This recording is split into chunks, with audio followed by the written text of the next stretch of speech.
So, flashback to 3 or 4 weeks ago. I'm walking the halls, the marble halls of the Capitol Hill building towards a World Malaria Day event, an exclusive World Malaria Day event only for the NGOs involved in the fight against malaria. I walk into the room, I see lots of pictures. Pictures of families who are dealing with malaria in different regions of the world, such as Africa, such as India, such as parts of South America. The pictures have captions on them about what these families are going through. Families such as these. Now, I'm asking you to look at this picture. What do you see in the eyes of the parents? Do you see hopes for the future? Do you see dreams of happiness for their children?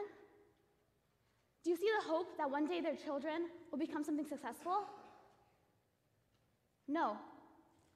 What I see in the eyes of these parents, these children, the fear of every day that they might succumb to the disease that we call malaria.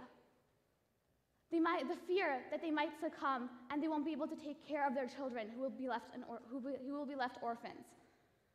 The fear that if they get malaria, they will lose their jobs. The fear that they might lose their children. The fear of lost potential. And who do we blame for this fear? Our oldest enemies, the mosquito. Malaria is a parasitic infection that is caused by the Plasmodium parasite but spread by mosquitoes, the mosquitoes result in 725,000 deaths per year of humans. Let's put that number into perspective a little bit. One little mosquito can cause that many deaths per year. One of the most important ways that we can defeat the mosquito, defeat malaria, is by understanding the complex mechanism in which it is transmitted. In order to do this, we need to understand that it's very hard to defeat the four stages of transmission of the malaria parasite. Can we defeat it when the mosquito bites the human? Can we defeat it when the parasite travels to the human liver?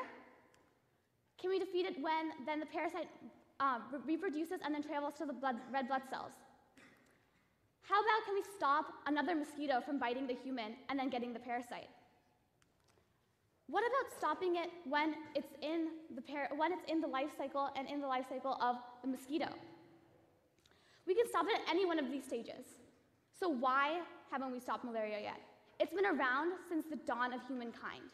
We've known about malaria as malaria for over 4,000 years. So what's stopping us? But more importantly, what have we done so far to defeat this disease? So in the 1900s, we can look at this map here. The red represents where malaria was present, almost the entire world, besides those regions where mosquitoes can't flourish because of high altitudes. We see a little bit of improvement by 1945. Wow. What happened during the 1970s? How did we see almost the entire Western world get rid of malaria? What happened? Let me tell you, the United States got involved. The United States led a huge campaign to rid the world of malaria and eliminate it from the United States because of the soldiers coming back from World War II. We see that in the 1970s, huge change happened because the United States was motivated enough to lead the cause. We see 1990s, even more regions of the world are now free of malaria. These are one of the most recent statistics. In 2009, we see the green areas where malaria elimination programs are in place, but yet we still see places of red. Why is this? We know exactly how to defeat this disease. We have done it. Look at the world where it's clear. We've done it in so many places. Why can't we do it in these areas? Why? An answer lies in the relationship between malaria and poverty. If we look at the map of the places where malaria is most present today, we see those are the regions of the world that are most impoverished. So what causes this relationship between malaria and poverty that's one of the major obstacles in us fighting this disease? Poverty causes malaria. People who don't have enough money aren't able to afford the high-priced medications and so resort to buying counterfeit drugs, which they don't know, of course, are counterfeit, but they cost less money. And they give those to their children, they result in the spread of even more malaria. Malaria causes poverty. This is because when people are sick with malaria, when their children are sick with malaria, they stay home, therefore not going to their jobs and losing productive time and money for their countries and the economies. Due to these impoverished conditions and the lack of a sustainable, standardized system for medication and the distribution of treatments, we see the malaria parasite developing resistance to almost any medication we throw at it. We see it growing resistance to any drug. Vaccine treatments are now present and they're also getting resistance. And as recent as a couple of weeks ago, the current lead treatment in malaria eradication programs has now developed resistance in the same place that previous drug resistance developed as well. So what can we do? What can we do to solve this? We are already behind the malaria parasite. We already see that this is where we are today. We are behind a parasite. Humankind is behind a parasite in fighting this disease. We know how to solve it, yet we are still behind. This is not justifiable. In order for us, as humankind, as scientists, as researchers, as collaborators, we need to realize that we need to take important steps on the road towards a malaria-free world. We need you communicators to advocate for malaria elimination programs. We need you to go into countries afflicted with malaria and tell them, look, we are giving you medicines, please use them. We're giving you bed nets. Please do not use them as just distributors of fishing nets. Please use them for what they're supposed to be used for. We need you scientists, engineers, mathematicians, to work together to continue to solve the problem that is malaria through drug treatments, through economically and effectively analyzing the situation to see where drug treatment should be given and which types of drugs should be given to each region.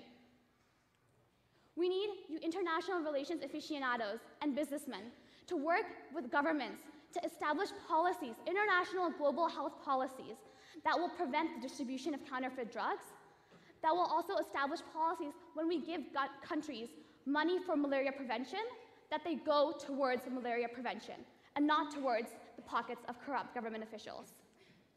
And finally, we need organizations and collaborations in countries that have already rid themselves of malaria to continue in the fight towards it and not just stop because we don't have that problem anymore. We need people in the United States, in countries in Europe, to continue with the fight, to continue funding this, to continue working on programs, to continue making medications in order to effectively solve this disease. But most importantly, we need change. We need a change in the way we are tackling this disease.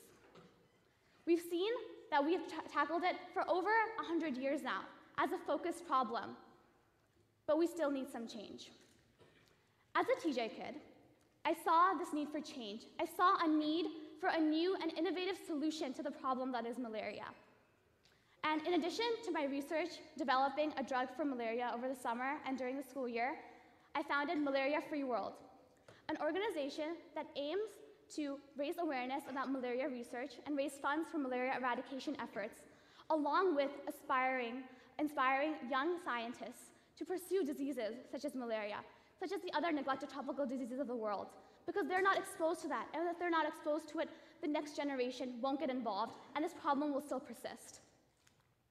We have already formed collaborations with members of the government, with organizations such as Nothing But Nets, Malaria No More, the Defeating Malaria Initiative.